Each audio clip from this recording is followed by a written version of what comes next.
Hello student, in Standard 9, Science 2, Chapter The Energy Flow in an Ecosystem. In this chapter, in a previous video, we learned about the energy flow in ecosystem, food chain and food web. Now, today we are going to learn about the energy pyramid, ज्याला आपण ऊर्जेचा मनोरा असं म्हणत असतो. आणि याचाच आपल्याला आज अभ्यास करून घ्यायचा आहे की हा पिरॅमिड कसा असतो. तुम्ही तुमच्या सभोवतालच्या अनेक सजीवांचं निरीक्षण करा. त्यांची पोषण पद्धतींचं निरीक्षण केल्यास तुम्हाला लक्षात येईल की अन्नजाळ्यांमध्ये भक्षकांची संख्या निश्चित असते का, की अनेक भक्षकांचे अन्न एकाच प्रकारचे सजीव असतील तर त्याचा परिसंस्थेवर काय परिणाम होईल, आणि अन्नजाळ्यांमध्ये संतुलन असणे का आवश्यक आहे. तर अशा अनेक प्रश्नांची उलगडा तुम्हाला अवतीभोवती असलेल्या सजीवांमधून होत राहील. मुलांनो, परिस्थितिकीय मनोरा, ज्याला इकॉलॉजिकल पिरॅमिड असं म्हणतात, ही संकल्पना सर्वप्रथम चार्ल्स एल्टन या ब्रिटिश शास्त्रज्ञाने 1927 साली इंग्लंडमधील बियर बेटांमधील टुंड्रा परिसंस्थेचा अभ्यास करून मांडली होती.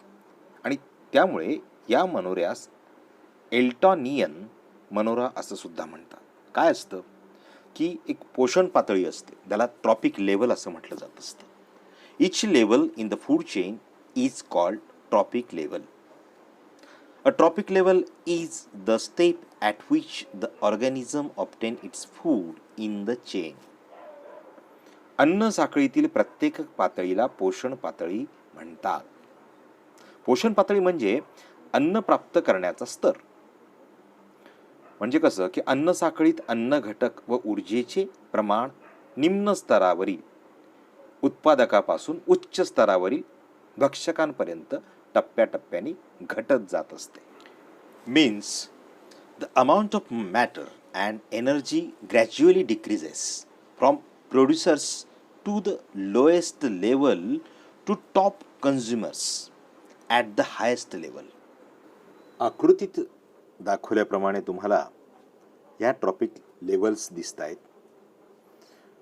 जी बेसमेंटला आहे ती सगळ्या प्रोड्युसर्स इकोसिस्टीममधले म्हणजे प्लांट्स ते येत असतात. त्यानंतर त्याच्या नंतर जी पहिली लेवल येते ट्रॉपिक लेवल, ती हर्बिवोरस म्हणजे कोणते, की ज्यांना आपण शाकाहारी प्राणी असं म्हणतो. आणि सेकंड ट्रॉपिक लेवल जी आहे ती कॉर्निव्होरस म्हणजे ज्यांना मांसाहारी असं म्हणत असतो.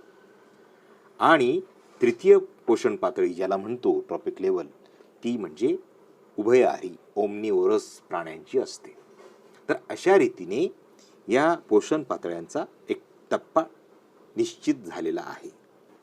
1942 मध्ये लिंडमन या शास्त्रज्ञांनी अन्न साखळी आणि त्यातील ऊर्जा वहन यांचा अभ्यास केला होता. त्यावेळेस अशा पद्धतीच्या ट्रॉपिक लेवल्स याची किंवा याला मनोरा पण म्हणतो, हा आकृतिबंधाला म्हणजे जो परिसंस्थेतील ऊर्जा विनिमय लक्षात घेऊन जो काढलेला आकृतिबंध आहे त्याला ऊर्जेचा मनोरा असं म्हटलं गेलं. पिरॅमिड ऑफ एनर्जी ते आपण समजून घेऊ, ज्याला आपण विनिमयाविषयी आपण चर्चा करतोय, की एक ऊर्जेचं संक्रमण असतं.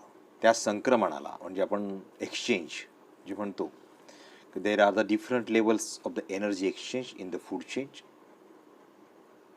The initial quantity of energy goes on decreasing at every level of energy exchange. Similarly, the number of organisms also decreases from the lowest level to the highest level. And this pattern of energy exchange in an ecosystem that's called as a pyramid of the energy. थोडं मराठीत समजून घेऊ.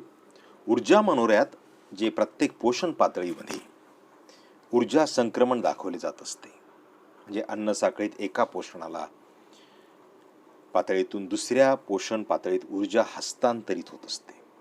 आणि ही ऊर्जा आणि भक्षकांची संख्या निम्न स्तराकडून उच्च स्तराकडे म्हणजे खालच्या लेवलपासून वरच्या लेवलपर्यंत ती कमी कमी होत जात असते. त्यामुळे मनोऱ्याचा आकार असा निमुळता होत असतो. आणि जी अन्न साखळी आणि अन्नजाळ्यामुळे ही ऊर्जा आणि इतर प्रकारची जी पोषक द्रव्ये असतात ती परिसंस्थेमध्ये प्रवाहित होत असतात. आणि हा ऊर्जेचा प्रवाह एकेरी वाहतूक स्वरूपामध्ये असतो. यासाठी एक उदाहरण आपल्याला लक्षात घेता येईल, जलीय ऊर्जा मनोरा, जो तुमच्या पुस्तकात दिलेला आहे, pyramid of the energy in an aquatic ecosystem. बघा, बेसमेंटला जो आपण पाहिलं की फायटोप्लॅन्क्टन्स, म्हणजे त्याला वनस्पती, प्लवक वनस्पती असं म्हणतात, त्या सूर्यापासून अन्न तयार करतात. जलीय वनस्पती 10,000 किलो कॅलरी ऊर्जा त्या आतमध्ये साठवत असतात. त्यानंतर त्यांच्यावर जगणारे जे आहे ते झू प्लॅन्क्टन्स, म्हणजे त्या 10,000 किलो कॅलरीपासून 1,000 किलो कॅलरी त्या प्राण्यांमध्ये साठवली जात असते. त्यानंतर त्यांच्यावर जगणारे जे फिशेस असतात, मासे, ते 100 किलो कॅलरी एवढी ऊर्जा स्वतःमध्ये साठवत असतात. आणि त्यांचा आहार म्हणून मानव जेव्हा त्यांचा आहार म्हणून समावेश करत असतो तेव्हा 10 किलो कॅलरी, केवळ 10 किलो कॅलरीच त्यांना प्राप्त होत असते. तर अशा रीतीने निसर्गातली जी ऊर्जा आहे ती या पद्धतीने एका रूपातून दुसऱ्या टप्प्याटप्प्याने ती मनोरेच्या स्वरूपामध्ये प्राप्त होत असते. हे या उदाहरणावरून दिसून येतं. सर्वोच्च भक्षक जर मृत पावला तर त्याच्या मृत शरीराचं विघटन करणारे जे विघटक असतात, ज्याला आपण डिकम्पोजर्स असं म्हणतो, after the death of the apex consumer the energy become available to the decomposer. आणि त्या मृत अवशेषापासून अन्न मिळवताना ते जे डिकम्पोजर असतात त्याचं रूपांतरण हे साध्या कार्बनी पदार्थामध्ये करतात. म्हणजे आपण त्याला म्हणतो की that convert into the simple carbon compound. These substances easily mix with air, water and soil, from where they are again absorbed by the plants and incorporated into the food chain. म्हणजे अशा रीतीने ते घटक पुन्हा वनस्पतीकडून शोषले जातात आणि पुढे ते अन्न साखळीत संक्रमित होतात. अशा रीतीने ही संपूर्ण साखळी जी आहे ती कार्य करत असते.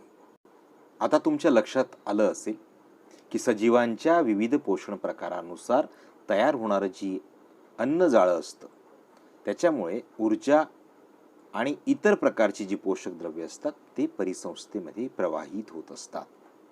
बघा, सूर्य हा महत्त्वाचा स्रोत आहे ऊर्जेचा, आणि परिसंस्थेतील हिरव्या वनस्पती एकूण सौर ऊर्जेतली काही ऊर्जा अन्नाच्या स्वरूपात साठवून ठेवतात आणि ते विघटकांपर्यंत पोहोचवण्यापूर्वी ही ऊर्जा एका पोषण पातळीकडून दुसऱ्या पोषण पातळीकडे संक्रमित केली जात असते.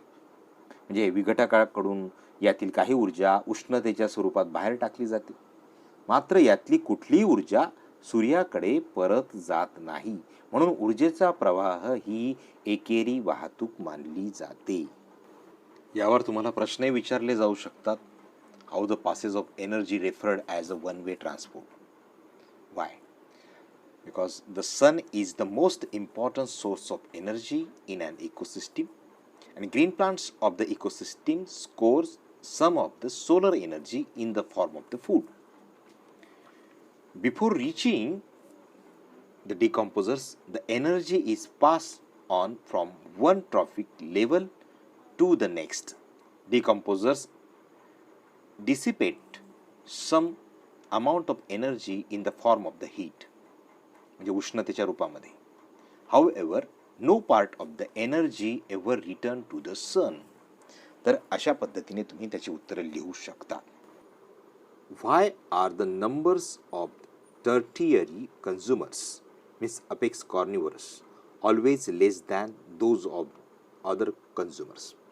असा तुम्हाला एक प्रश्न दिलेला आहे त्यांनी की चर्चेसाठी परिसंस्थेमध्ये जे तृतीयक म्हणजे आपण सर्वोच्च भक्षक असं म्हणतो, वाघ, सिंह, यांची संख्या इतर भक्षकांच्या तुलनेत कमी का असते? तर याचं कारण आपल्याला हेच लक्षात येईल. त्यांची संख्या जर जास्त राहिली असती तर त्यांना लागणाऱ्या भक्षकांची संख्या सुद्धा मोठ्या प्रमाणामध्ये उत्पादित करावी लागली असती किंवा त्या अन्न साखळीमध्ये अडथळे आणले गेले असते.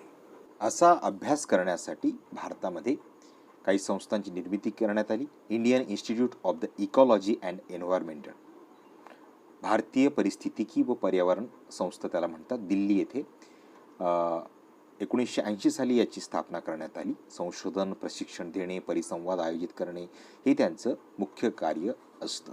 तर याद्वारेच अशा ज्या परिसंस्थेचा अभ्यास हा केला जात असतो. तर मुलांनो, तुम्ही याची माहिती नक्की लिहून घ्या. आणि अधिक माहिती मिळवा, प्रश्नांची उत्तर लिहा. धन्यवाद.